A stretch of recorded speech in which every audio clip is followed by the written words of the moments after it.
Thank you, ma'am. Thank you, Mela. Let us acknowledge Mar Rodriguez from People's Taliba Online. Ma'am, reaction lang po regarding do sa sinabi ni former Speaker Bebot Alvarez for PBBM to resign because of the issue on West Philippine Sea.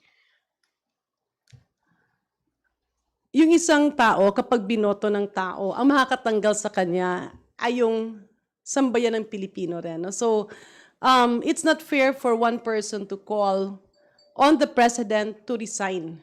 No? Specifically, if you cannot pinpoint the specific lapses. No? So, meron niyang proseso, meron tayong impeachment process. Andiyan dyan yung lahat eh. So, that exercise can be resorted to by our former speaker. But with due courtesy to former Speaker Bebot Alvarez, who is also a good friend, siguro hindi ko alam kung saan nagagaling yung kanyang panawagan na yun. Pero I believe what is best at this point of time is not calling for resignations of our officials, but asking ourselves, saan ba tayo pwedeng makatulong?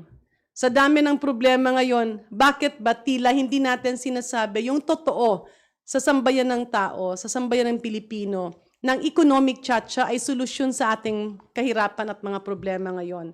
Bakit hindi ba nating i-address yung mga ibang problema na kaya nating solusyonan as a country? Now, the issue of West Philippine Sea has been there for a very, very, very long time. At yung issue ng West Philippine Sea, hindi lamang po ito issue ng Pilipinas at China. No? This is an issue of many other countries. Yung territorial disputes, yung boundary disputes, marami ang nangyayaring ganyan. No? Ang alam ko dati may dispute yung Bohol at Cebu. No? Etong West Philippine Sea, andyan din yung Vietnam, yung Thailand, yung Taiwan, yung Malaysia, all claiming to that. No? In other words, hindi naman yan overnight masusolusyonan ng isang presidente. What is important is that we are seeing concrete steps that the leadership of our country will not yield even an inch of our territory. Yung passion, determination, and commitment na yan, that is what is important. Ngayon, kaya ba siya overnight? Siyempre, hindi siya kaya. But of course, the exploring diplomatic means can also be an option. Ang importante dun ay patuloy tayo na lumalaban na yung atin ay atin. But again, on a personal note, at bilang isang nanay, ako naman ay hindi sang-ayon na pati economic ties are putulin. No? Because China as well as other countries are also trade partners that the Philippines need. Tumatanggap tayo ng produkto nila, tumatanggap sila ng produkto natin, at ito ay nakakatulong sa ating ekonomiya. But, calling for a president to resign simply because there is a dispute on territorial boundaries, that was never really solved by other presidents. Of course, except yung nanalo nga tayo sa Hague, no? Pero yun nga, again, the implementation became a problem. So yung mga ganitong bagay, tingnan natin, ano ba ang dapat na solusyon? Maybe it will be a good contribution of the former speaker to put forward solutions. Ano ba ang pwedeng solusyon dito sa dispute na ito? Ano ba ang dapat gawin? Instead, of calling for a resignation, because that resignation will not really solve the problem. Thank you, ma'am. Thank you, Mar. From Manila Bulletin, Elson Quismorio, you're recognized for your questions. Hello, ma'am. Good day po. Ma'am, we just want to get your take po on the results of the latest Pulse Asia survey on Chacha. It indicated na 74% of Pinoys are opposed dun sa Chacha. Do you find it questionable given na merong Tangery survey, I guess taken at the same time, na nagsabi naman na 52% ang in favor? Your take po. Sa totoo lang, nung natanggap ko yun, nasa chat group nga natin nung media, nagulat ako. I wanted to react, but the connectivity in the barangays where I was not good.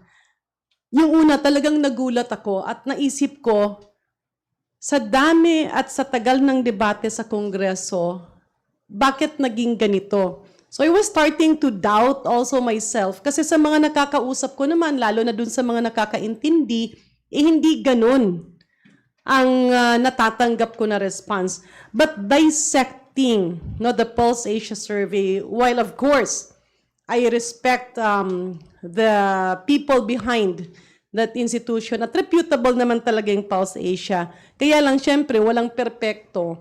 Siguro, yung pagka-draft ng questionnaire created confusion.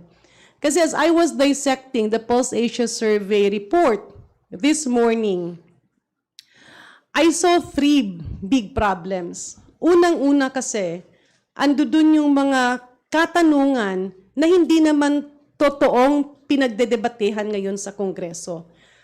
Ginawa ang survey sa panahon nakakatapos lang ng Kongreso na i-approve ang economic chacha o yung resolution of both houses number 7. Sa Senado naman, ang tawag dito ay resolution of both houses number 6. Siyempre, kung yung mga tanong mo ay related dun sa no election, term extension, shifting from presidential to parliamentary form of government, shifting from a bicameral to a unicameral body, ibig sabihin, mawawala yung Senado, matatanggal yung presidente, magkakaroon ng prime minister, walang election kasi extend yung termino ng mga politikong nakaupo, and may mga sinabi pang, sorry ha, may mga sinabi pang exploitation of natural resources.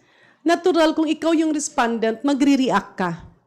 But the bigger problem is that hindi naman ito ang mga pinag-uusapan sa chacha ngayong administrasyong ito. Itong mga tanong na ito ay kaakibat nung chacha na pinag-uusapan during the previous administration.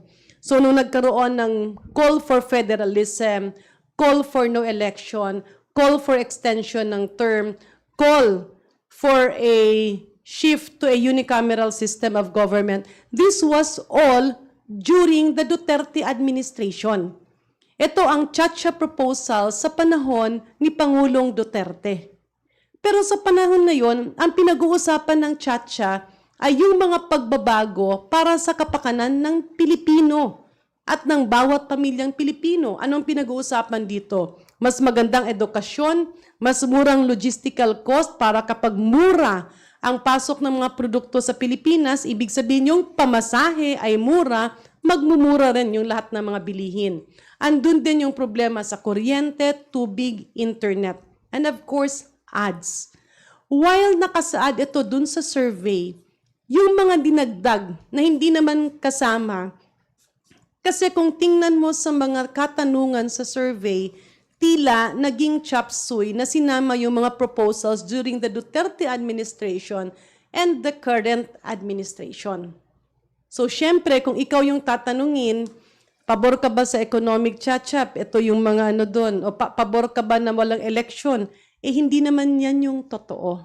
So, that will result to a lot of confusion. Parang kunyari, tatanungin mo ako, kakain ka ba? Pero yung pala, lahat ng nandoon baboy. Kung Muslim ako, paano ko kakainin yon? Pero kung sinabi mo, kakain ka ba ng baboy maski Muslim ka? Syempre, ang sagot mo ay hindi. Pero kung tinanong ka na, kakain ka ba or gutom ka ba? At pwede ka bang kumain agad ngayon? May pagkain dito, sasagot ka ng oo. Iyon naman pala, hindi mo pwedeng kainin yung ano ang nandoon. Now, another thing that I actually noticed, nakasaad kasi doon sa unang tanong, aware ba kayo sa mga proposals to change the Constitution? At 72%, ano ko lang ha, buksan ko lang yung,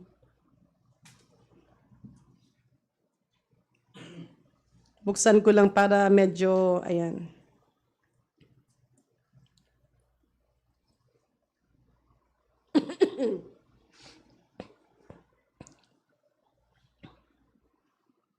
Okay. Meron kasing tanong, Narinig nyo na ba? Nabasa nyo na ba? Yung proposal to change the 1987 Constitution. Ang nagsabing yes, narinig na nila before the survey, 72%. Ang nagsabing hindi pa nila naririnig ay 28%. So kung pagbasihan mo ito sa pananaw ng makakatingin dito, o narinig na niya, naiintindihan na niya. Pero tingnan mo yung pangalawang tanong.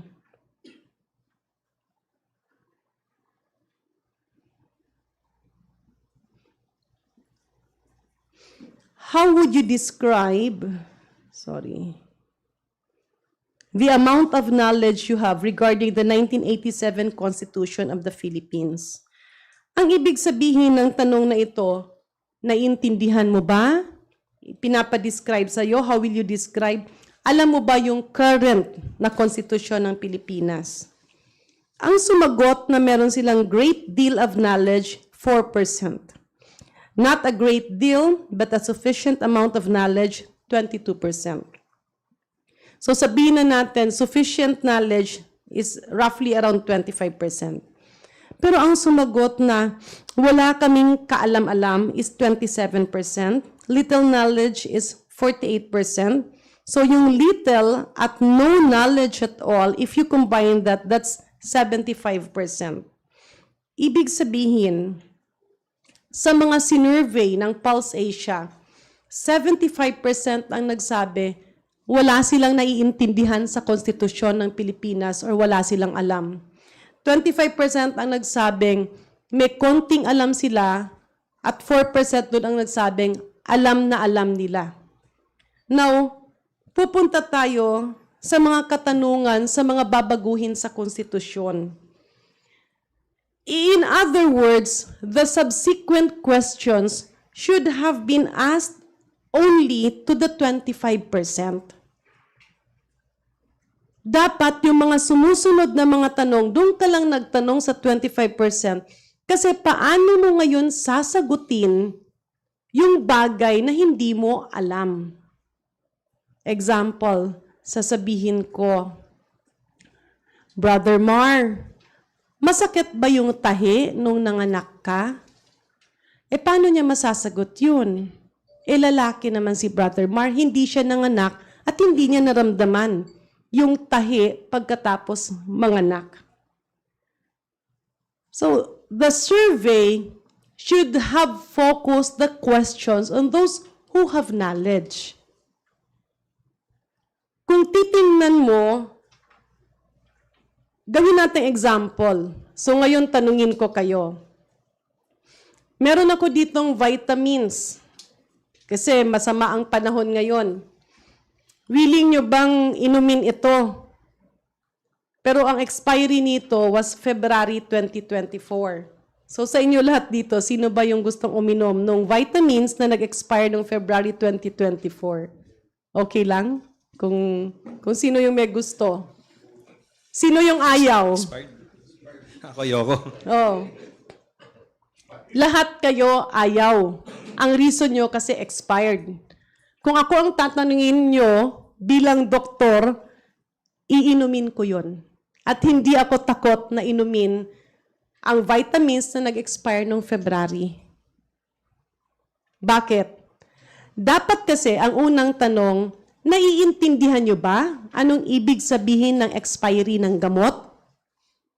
So kung tanungin nyo ko kayo, ano bang ibig sabihin ng expiry ng gamot? Expiration date. Hindi na pwedeng magamit? Hindi po yun ang ibig sabihin. Ang gamot, pag nakalagay ang expiration date, ang ibig sabihin ng expiration date, kasi ginawang batas yun sa manufacturer. Ano ang maximum na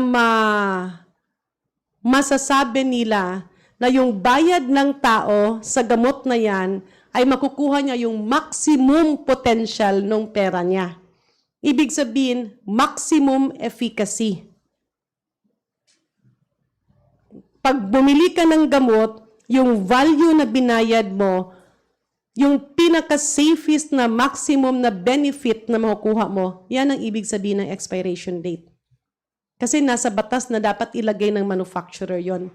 Kaya minsan, Kapag may stock out, inaalaw na yung manufacturer, baguhin yon. Pero hindi yun basta-basta binabago. Meron niyang mga kaakibat na pag-aaral na tinitest yung kanyang efficacy at yung kanyang bioavailability. Okay, bakit ito nangyayari? Kasi, actually, there was a study done by Harvard. Hindi ko lang alam kung ano na as ginamit ito kasi syempre yung mga military nagpre-preposition yan ng gamot. Tapos pag expired na, pabago ka ng pabago. Nung inaral, may mga gamot na pwede mo pang gamitin as long as 15 years. Pero ayaw naman natin ng ganon. So ang totoo niyan, hindi ibig sabihin na kapag ang expiration date ay February 2024, hindi mo na siya pwedeng gamitin. Kung antibiotic yan, malamang after 6 to 8 months, bababa na ang bisa. Yung 500 milligrams, baka 495 milligrams na lang yan. So after a year, baka nasa mga 490 na lang yan. After 2 years, baka nasa 450 na lang yan. Kaya yung mga nakakaintindi ang gagawin nila, instead na 3 times a day, gagawin nila 4 times a day. Kung vitamins naman yan, pwede yan. Ang wag mo lang gagamitin na expired na ay insulin. Kasi delikado yun. O yung mga ini-inject na direkta doon sa iyong ugat. Hindi yung mga iniinom mo na pumupunta pa doon sa iyong bituka at sa iyong stomach.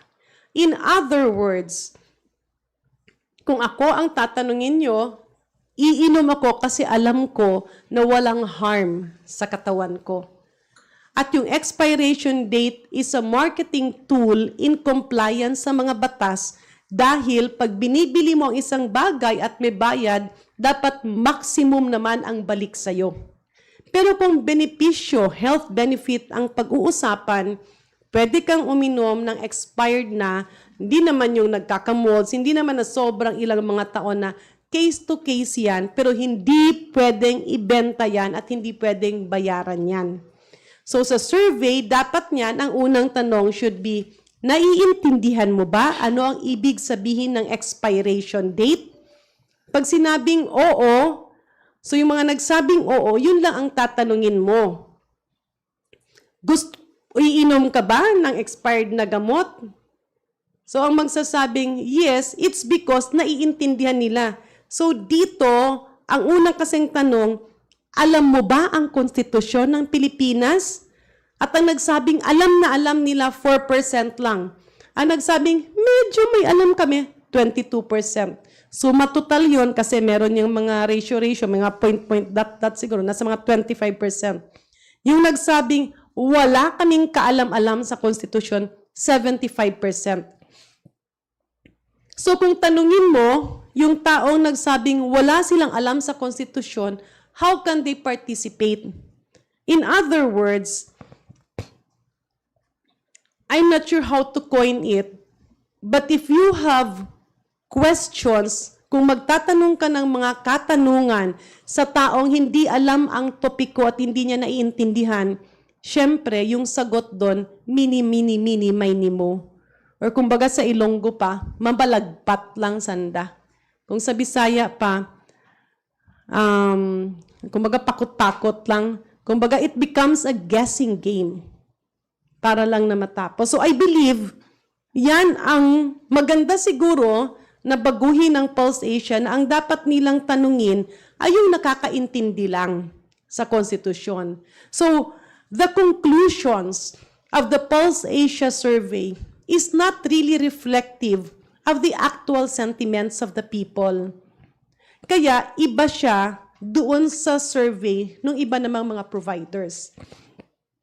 Moving forward, kaya napaka-importante na magkaroon ng plebisito because before the plebiscite at ilang mga buwan yan, sabihin natin magsimula ng ang plebisito is next year, magkaroon ng 8 buwan na nagsasalita ang lahat ng mga tao. Kapag may plebisito, mapag-uusapan ito. It will now be a discussion in the table where family eats, in the house where family get together, sa mga reunion, sa mga okasyon, maski sa school. At kapag pinag-uusapan yan at nagkakaroon ng mga awareness, people will be able to decide intelligently. Madi-decipher nila, ano ba itong pinag-uusapan? Ano ba itong economic chacha? Kasi may plebisito eh. Boboto sila ng yes or no. So before bumoto, aalamin nila. The Pulse Asia survey, one reliable conclusion that I can get from there is the need for a plebiscite. Dahil ang plebisito ay magbibigay daan para yung mga tao pag-usapan ito at maintindihan nila ano ba ang konstitusyon ng Pilipinas ngayon. Ay, di kahon pala siya masyado. Ay, ganyan pala yan, kaya pala nahihirapan kami. Ano ngayon ang pwedeng baguhin at paano ito gagawin? May partisipasyon pa rin pala kami. Hindi pala totoo yung mga haka-haka. Hindi pala totoo yung mga fake news. Parang bakuna yan. Ay, wag daw, nakakamatay yan. Ayaw magpabakuna. O ngayon, ayan, ang dami-dami nating mga outbreaks. So that is how I look at the Pulse Asia survey. While the company is reputable, siguro hindi naman natin maperpekto. Nagkaroon lang, baka fixed yung questions, pero hindi nakita na dun pa lang sa tanong, naiintindihan nyo ba o alam nyo ba ano ang laman ng konstitusyon ng Pilipinas? 75% said, no, hindi namin alam. Dapat nagpalit na ng mga katanungan. Or dapat, yung subsequent tanong, dun ka lang nagtanong sa 25% so that the results will really be reflective of the sentiments of the Filipino people. Kaya parang sayang, kasi lumalabas na parang walang gaanong bisa. Thank you po. Thank you, DML Janet. Thank you, Elson. Let us recognize Big Sumintak from Net25. Ma'am, magandang hapon po. Bago doon sa tanong ko sa vaccine, just a follow-up doon sa question regarding doon sa survey. So meaning to say, ma'am, the methodology and the set of questionnaires na ginawa ng Pulse Asia, mali. Naging chapsuy siya. Chapsuy. Chapsuy. Bakit?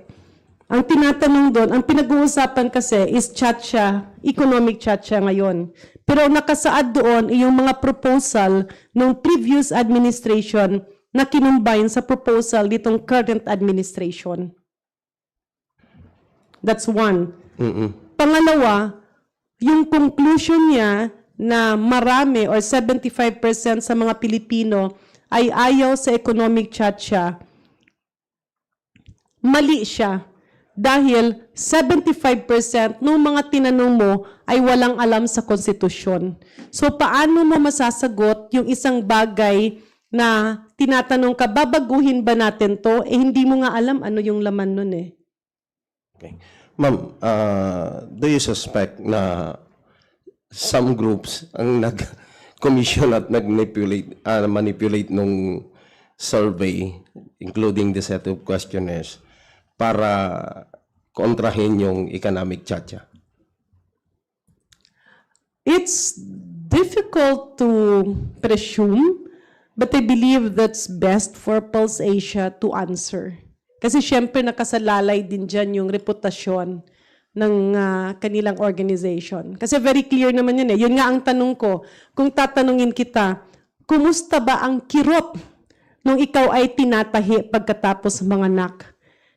Syempre bilang lalaki, hindi ka naman pwedeng mabuntis. So pag sinabi mong masakit, o dapat ang tinanong nun ay yung mga babae na nanganak na normal delivery. Kasi less ang anesthesia nun. Hindi yung tatanungin mo lahat ng tao. So, yung pagkuha ng sample, dapat dun na nagbawas. Yung respondents mo, dapat naiintindihan nila yung konstitusyon kasi yun ang pinag-uusapan. Kaya pang sinasabi ko, sayang yung survey kasi yung conclusion nila na 75% ang ayaw, yung mga tinanong mo, 75% dun sa tinanong mo ay hindi alam kung ano ang tinatanong mo. So it's not really that, pero pwede siyang lumapit dun sa garbage in, garbage out. Ang maganda lang dun sa survey, nakita natin, 75% pala ay hindi alam na yung ating konstitusyon ay di kahon. at very inflexible. At ito ang rason na yung mga gusto nilang pagbabago sa Pilipinas ay hindi nababago dahil nakakahon ang isang batas. Kaya, anong dapat gawin? Then, we hold a plebiscite with ample time to educate the people why vote for no, why vote for yes.